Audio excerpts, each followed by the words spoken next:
The grief is overwhelming. It happens quite often.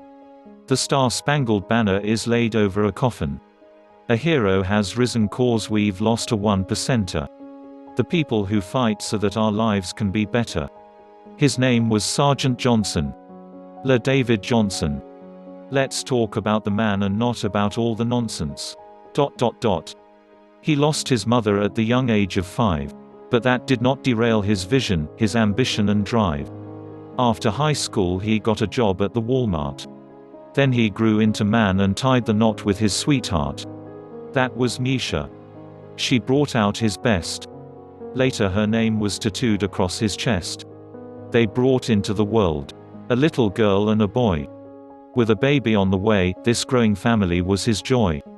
A God-loving man but didn't push it on others. Intelligent and never judged a book by its cover. His buddies described him as a man of true courage. The dangers of combat did nothing to discourage his will to serve his country, and his patriotism flourished. Let's not forget the other soldiers that perished at the ambush at Niger, whose names we'll always cherish. Jeremiah Johnson, Brian Black and Dustin Wright. To keep America safe, they paid the highest price. They died for it. The USA's the greatest country in the world. Though not completely perfect but overall a pearl. And if you want proof, there's places if you're gay they'll throw your ass off the roof. And if you're born a woman they won't even let you drive. We should thank our lucky stars and quit this divide. I'm okay with you. Are you okay with me?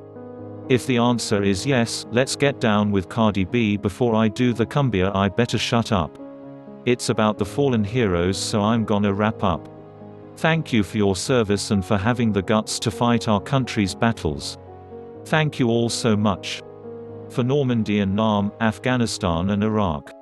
And to those who died here in the Pearl Harbor attack. The Army, the Navy, the Air Force and the Marines. They took on evil warlords and dictator regimes. It's not about the politics or why we were there. When our country called upon them they went where eagles dare. You're always in our hearts, in our thoughts, and in our prayers. The pain is overwhelming. It's happened before, when our brothers and our fathers ship out to war.